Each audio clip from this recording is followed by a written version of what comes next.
Shabbat Shalom, brothers and sisters. I'm Moreh Rapha'Yah. We will explore in this Torah portion Miketz, which means at the end, something very, very vital, and that is the decisions we make, the things that we said, we basically make an impact in the future. Our fate depends on the things that we do, the things that we say, and at the end of the day, we can actually make a shuba, return, repentance of what we've done. And this is the life of Sadiqim. Let's just start off. But before we start off, I just wanted to invite you to subscribe because we are working arduously trying to bring as much as we can on productions and a lot of things that we are doing as far as music. We are bringing so much music in Hebrew in a very ancient way, the way it's supposed to be. And I'm sure that you guys are going to like the way we bring forth a lot of music, especially I call it the Nazarene music, the way it's supposed to be done. And so we are restoring in the name of the Creator, of course, Mashiach. We are bringing a lot of things in the original sense, which is the Hebrew. And that's what we are doing right now. We're also working on videos and a lot of productions. There's one coming on Tuesday that is called Eliyahu and the Crows. If you guys remember that apparently crows were feeding off, bringing food to Eliyahu, but is that the right interpretation on the scriptures? Watch the video and you will be amazed at what we're bringing about. So let's start off in this Torah portion, Miketz. In this Torah portion, we continue the story of Yisrael, Yaakov, but at the same time, it was switched right back to the land of Egypt.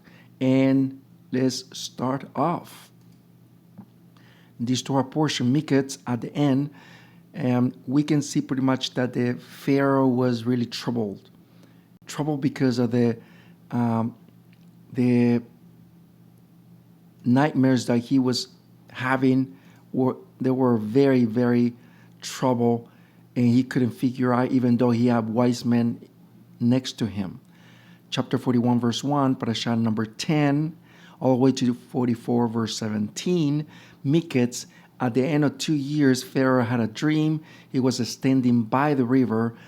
Remember this, that Pharaoh was viewed in the land of Israel, Egypt, as a god. He was a god in the flesh.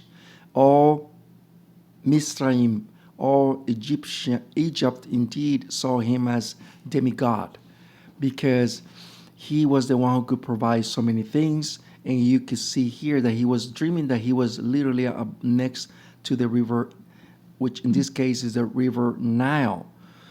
River Nile, I was there a couple of years ago.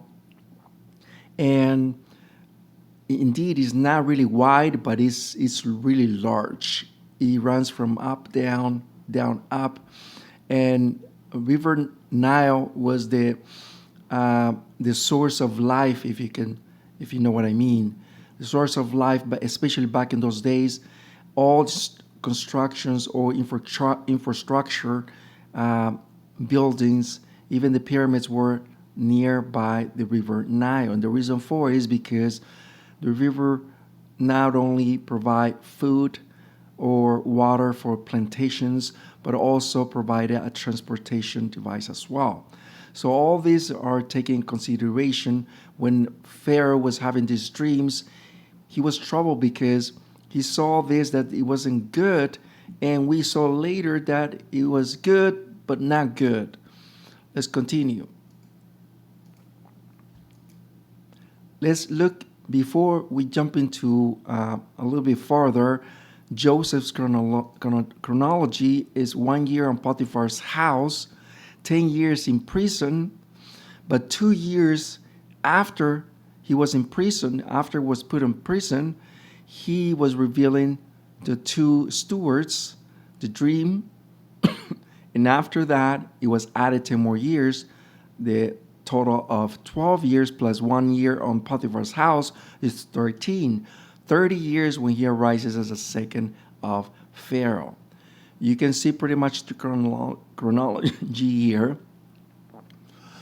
and how the Creator was able to provide for Joseph all these years, even though he says something that he don't supposed to say, which means that when we say certain things, if we don't really think about it, it could reflect your destiny. Let's look into the chapter 40, verse 14 of Bereshit. But remember me when it goes well for you. Show me kindness, please, and mention me to Pharaoh so that he might free me from this prison. He might free me from his prison. Question to you, isn't it Yahweh that once that opens the door and closes? Isn't it Yahweh that ascends or descends? Isn't it Yahweh that gives life or gives death? Yahweh is the one who does everything. And yet, a tzaddik, a righteous person like Joseph, falter here. We saw that what he did was not a very good thing. Instead of saying the Creator would free me from this place, he totally forgot, but he places his trust in men, in other words. Yasher 46:19, and the steward to whom Joseph had interpreted his dreams forgot about Joseph, did not mention him to the king as he has promised, because this was of Yahweh's to punish Joseph for having trusted in men. We can see pretty much that what I see on all these verses, what I see on all these things is that Yahweh actually uses people to do his will. In this case, he actually made this man to forget the Joseph and his petition to remember him while he was doing well. And yet he totally forgot. It was the right time, the right moment where he actually remembered. Because Yahweh does this in his time, and not in our time. And we have to understand that. It's very, very important, all this. Yasher 46 verse 20, Joseph remained in the prison for 2 years after this, until he had complete 12 years. Those 10 years, maybe in another time we'll talk about what those 10 years means, because there is literally means something, okay? And this is something that we have to really think about when it comes to the timing of our Creator Yahweh. Sometimes we think we are in our time, but we don't realize that Yahweh is the one who is outside time, maneuvering time and space. Joseph remained in the prison for 12 years, but he's supposed to be in a very brief time. But because what he said, the destiny, his fate kind of changed. Yasher 48 verse 1, in those days after the death of Yitzhak, Yahweh commanded and caused a famine over the whole land. See, we have to understand something that one way or other we literally have to grasp the severity of all this, is that when something happened to a tzaddik or a righteous person, what happened after his death? Something happened, something that actually affects the earth, affects the people around. Let me give you a couple examples. Remember when Miriam died, the Torah says very clear that drought became, there was no water at all.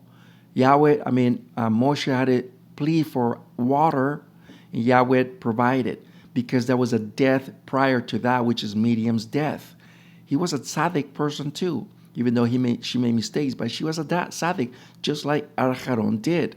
But once again, we have to understand that every time something happened, in the case, what we're reading right now, after the death of Yitzhak, a drought went after that.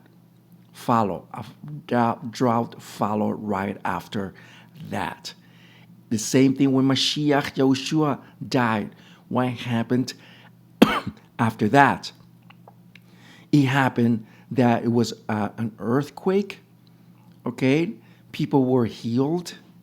Okay, so there is something always follows to after the death of a tzaddik, and this is just a fact that we see over and over and over again. 48 verse 2, at that time the Pharaoh king of Egypt was sitting on the throne in the land of Egypt. At the same time that Yitzhak died, this has happened. The drought came, and he lay on his bed and he dreamed dreams. And the Pharaoh saw in his dream that he was standing by the river of Egypt, and that's what we read in the very beginning of the Torah portion. Here we see very clear that Pharaoh was indeed very afraid, very stunned, very concerned about his well-being, but also to the land of Egypt and all his loving people that he had, his family. But something that we have to understand, in that time, it is very important that he was standing by the river, trying to acknowledge, trying to create, trying to have a sense of things, and still couldn't figure out with all the wise men, quote unquote, that he had around him, that couldn't happen. Yahweh has a key to actually unlock the dreams, even though men could actually make that happen, but Yahweh in this case was able to blur the minds of the wise men so Joseph could succeed, and that's exactly what happened. When this drought was coming in the years in the future, we see that not only drought became as something noticeable for all the people around, but we have to understand that River Nile dried completely. There was no water. Remember that the River Nile was the source life of all Egypt. When it was drought, what do you think happened? The rest suffered. Okay? Now let's jump into a different subject.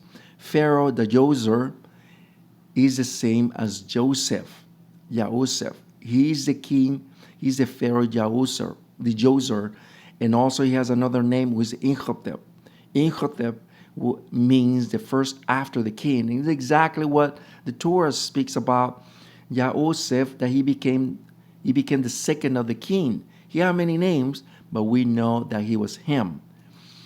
All this, let me show you right away, all these cisterns that he actually had made was very well thought.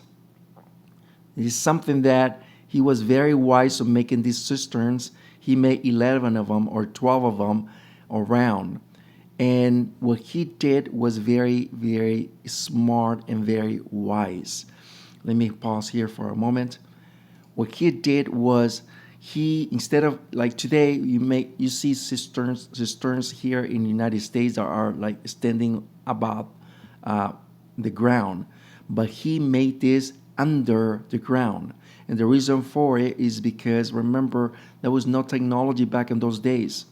The technology was the mind, how to make things to work to your advantage. Yahweh gave knowledge and wisdom to Joseph to make something that they couldn't even figure out. And the reason why he made these cisterns under the ground is to provide less hydration, less moisture. Remember that moisture brings little animals. Moisture brings to spoil the grain. And it's exactly what he was trying to prevent. When you make this and you keep it cool at the same time, the grain, for 7 years, when the 7 years of abundance, they collected all the grain. But 7 years, this grain lasted for a long time, did not spoiled, okay? And the reason for it is because it kept it cool and it kept it no moisture whatsoever. If you keep it up, moist is going to come up, little animals are going to come up, and it will not be good. It will spoil completely. It will last only a couple months, probably a year. But indeed, remember there was 7 years of famine. And he was very, very wise because Yahweh gave him that. This is the building that today you can actually see it, If you go to the Egypt, this is most likely the entrance where all the people around from all the lands came to buy grain. This is just an renders portrait. How could this be? This is an Egyptian standing there. We can see that Joseph might have been standing there collecting all the money for the grain. Or you can see the hieroglyphics, workers going up and down, not all the way up, but down. And this was the cisterns where they keeping the grain. Once again, this is something that it was very, very indeed done by Joseph. This is one of the hallways. Once again, Imhotep means the voice of Im. Who do you think was the voice of Im? Yahweh, the voice of Yahweh. It was Joseph himself. 43:34. Let's jump into something else. Now we're talking about the how Joseph was sitting his brothers in front of him. Look at what it says, chapter 43:34. Each one was giving his portion there in front of him.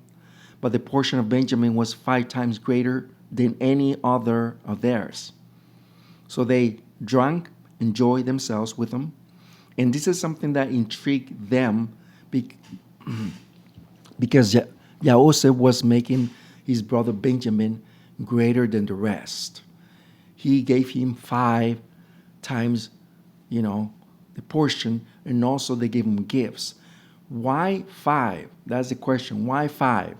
We'll find out because there are other references what those 5 means. The book of Yasher, 40:53-14, Benjamin climbed up in front of Joseph and sat in the throne, and the men saw the deeds of Joseph, and they were amazed by them. And the men ate and drank at the time with Joseph, and then he gave them gifts.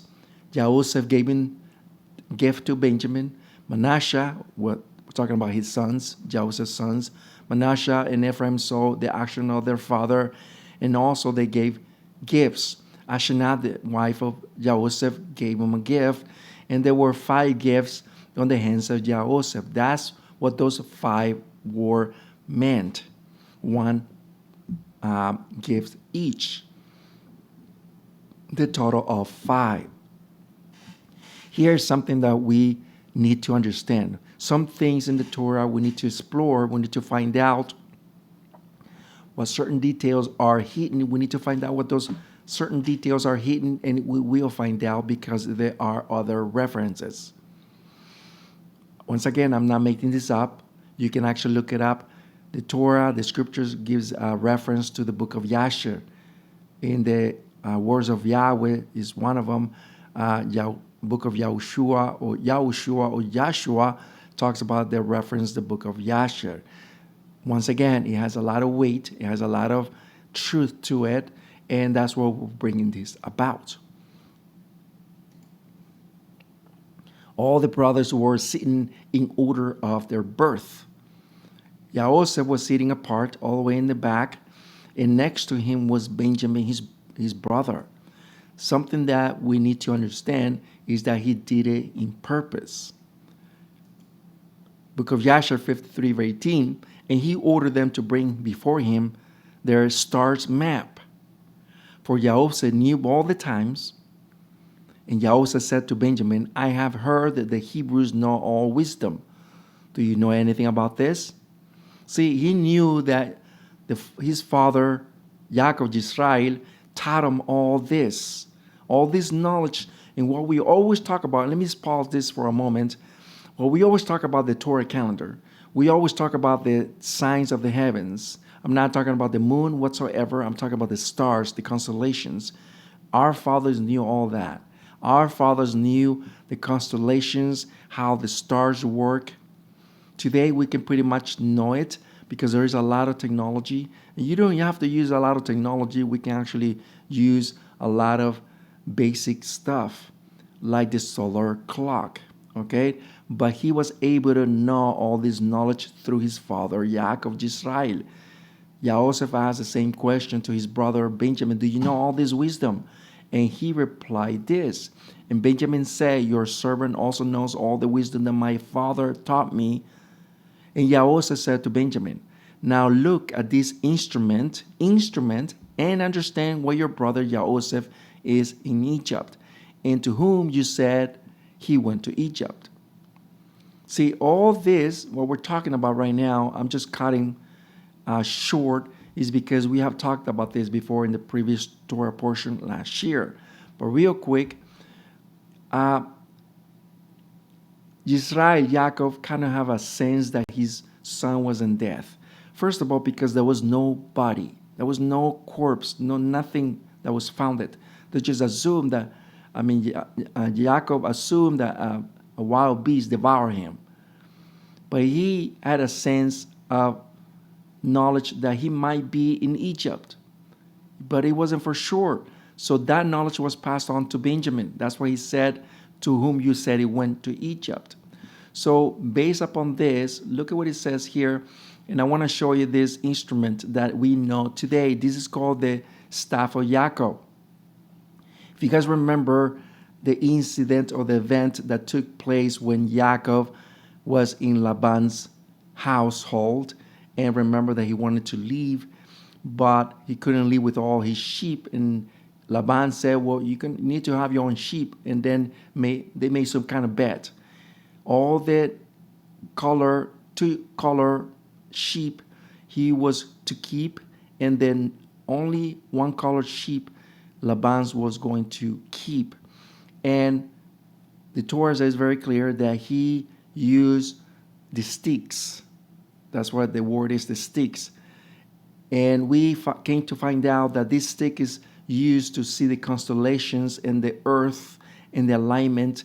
And this has to do a lot with the with Abib 1, with the equinox, with the beginning of the year. And it's exactly what this thing is about. Let me switch back so you can see it. This Yaakov's staff is well known. They use it very much in the ancient times. And it's something that they can actually see, to see the alignment of the earth and the sun. Okay? Verse 20, Benjamin saw the instrument with the map and the stars in the sky, and he was wise and looked into it to know where his brother was. And Benjamin divided all the land of Egypt into 4 divisions, and discovered that one sitting on the throne before him was his brother Joseph. Benjamin wondered greatly, and when Joseph saw that his brother Benjamin was so astonished, and he said to Benjamin, have you seen, and why are you astonished? Why are you wondering? Why are you shocked? See, both of them have the knowledge of what they learned through his father Yaakov. You have to understand something very important. It's not like today. Today we have the TV, we have the iPad, we have the iPhone, we have the technology in our hands. Back in those days, they didn't have any of that. Back in those days, they have this knowledge that was passed from generation to generation. Yaakov taught his children all this knowledge. This is something that we have to understand, that this knowledge was not going to die to that person, that needed to share to pass it on to the next generation. We have to understand that. Our fathers knew that. Our fathers did that. They knew the times. We have to understand that. Yahweh taught them that, and this was passed on from generation to generation. And we don't really realize the knowledge that our forefathers they had. In the case of Benjamin, he was able to see where his brother was, and he was indeed sitting next to him. This is one of the maps of Egypt of the stars and constellations. He was able to use the Yaakov's staff and this map, and he was able to see where his brother was. Amazing, amazing. Verse 21, Benjamin said to Joseph, for this I can see that Joseph, my brother, sits here with me in the throne. And Joseph said, Ani Joseph, I am Joseph, your brother. Do not reveal this to your brothers. Behold, I will send you with them when they leave, and I will command them to return to the city, and I will remove you from them. I will capture you. I will put you in prison. And this is what he knew. That's why he wasn't in shock. That's why he wasn't really like saying things. He was just kept it probably quiet because he knew that his brother was maneuvering all this. This was all planned out. This was all penned out by Yosef. Once again, I'm very, very pleased that we are doing all this, and may the Creator give us the knowledge and understanding about what we're doing right now. Once again, if you have not subscribed, please do so we can get the latest of what we're doing right now. I'm Moreh Rapha'Yah, and we'll see you next time. Thank you. We'll begin.